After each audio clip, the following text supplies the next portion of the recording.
Assalamualaikum warahmatullahi wabarakatuh. Hai siswa-siswiku yang penuh potensi dan juga prestasi. Bertemu lagi dengan saya di pembelajaran matematika. Nah, sebelum kita mulai belajar, alangkah baiknya kita berdoa agar materi yang kita pelajari hari ini bisa berkah dan juga menjadi bekal untuk masa depan yang akan datang.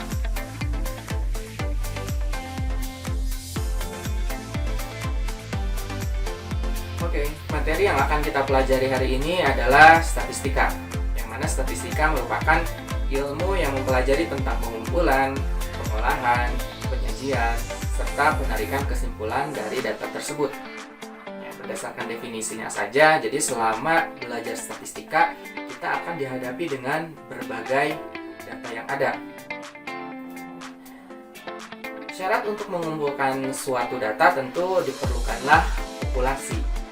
Ini objek yang akan kita teliti atau kita ambil datanya. Apabila populasinya sangat luas dan kita memiliki waktu yang terbatas, maka cukup dengan mengambil sebagian populasinya saja, akan kita ambil datanya. Itu biasanya disebut dengan sampel. Itu kalian sering mendengar istilah sampel. Nah, nanti dari sampel yang kita peroleh itu akan ada datum atau keterangan-keterangan yang diperoleh dari setiap objeknya.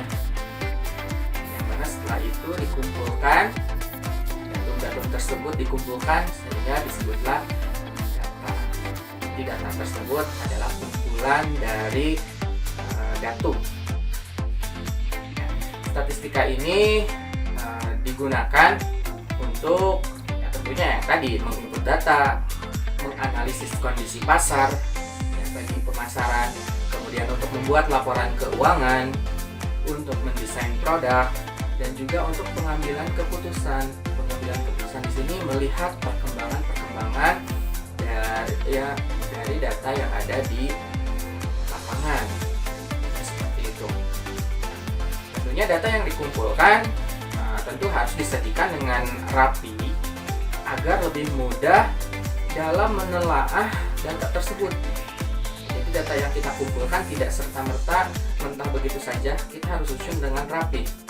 Nah, pada pembelajaran kali ini yang kalian pelajari, cara penyajian datanya ada dua. Yang pertama disajikan dengan tabel, dan yang kedua disajikan dengan diagram.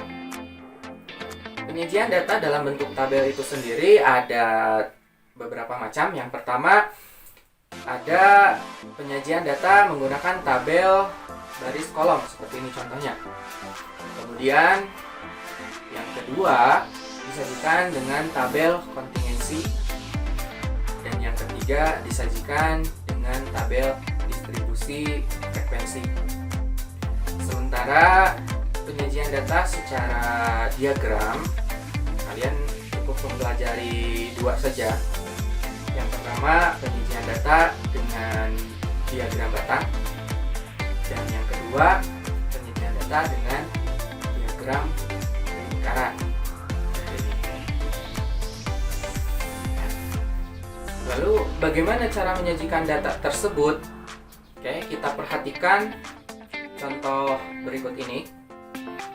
Nah, di sana disebutkan bahwa seorang direktur perusahaan spare part kendaraan ingin melihat bagaimana hasil penjualan beberapa jenis spare part yang dilakukan selama 3 bulan ke belakang. Nah, di sana disebutkan bulan Mei, Juni, dan Juli ya. Dia meminta kepada bagian akuntansi untuk membuat laporannya. Kemudian dari bagian akuntansi juga tentu meminta ke bagian pemasaran untuk meminta datanya.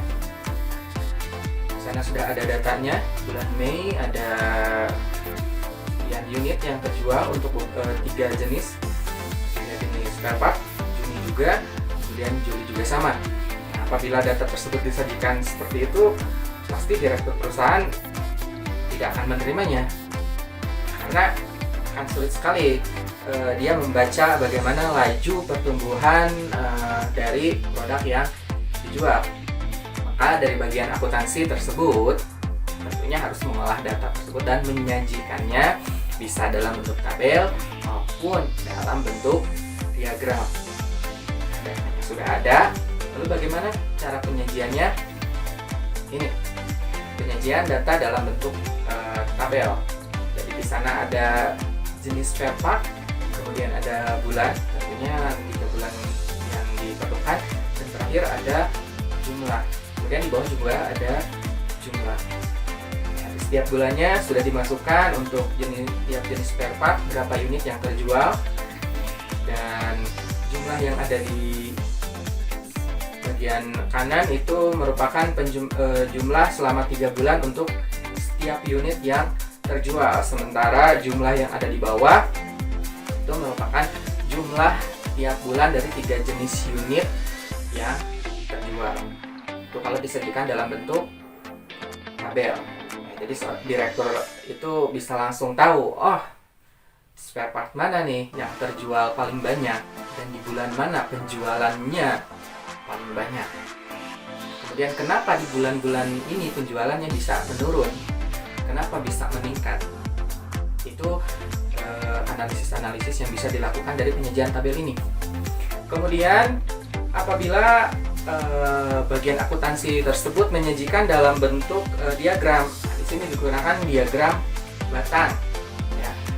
Karena ada 3 jenis spare part, maka tiap bulannya tentu akan ada 3 batang. Di sini disajikan dengan warna yang berbeda. Ini bisa dilihat sendiri bulan Mei untuk jenis spare part pertama, kedua, dan ketiga. Bulan Juni dan bulan Juli juga sama ya. Jadi bisa terlihat mana batang yang paling tinggi dan mana yang rendah. Dari sana itu bisa ditarik kesimpulan kenapa penjualan di bulan ini menurun. Kenapa penjualan produk ini dibanding 2 produk yang lainnya bisa lebih unggul. Jadi itulah gunanya adanya pembelajaran statistika. Nah, itu tadi penjelasan terkait materi yang kita pelajari hari ini. Apabila ada pertanyaan, silahkan kalian ajukan di kolom komentar dan akan saya jawab langsung secara live melalui channel YouTube ini, atau saya ketikkan melalui kolom komentar tentunya selama jam pelajaran matematika. Jangan lupa kalian berikan kesan terkait pembelajaran hari ini ya, dengan mengisi link yang telah saya sediakan. Terakhir, pesan dari saya, tetap semangat belajar, tingkatkan kualitas diri kalian. Walaupun sekarang kita sedang belajar secara online, tapi kalian harus tetap semangat. Dan juga jaga kesehatan, patuhi protokol kesehatan yang dianjurkan oleh pemerintah agar kita terhindar dari wabah COVID-19 ini. Kita akhiri pertemuan hari ini. Saya tutup. Assalamualaikum warahmatullahi wabarakatuh.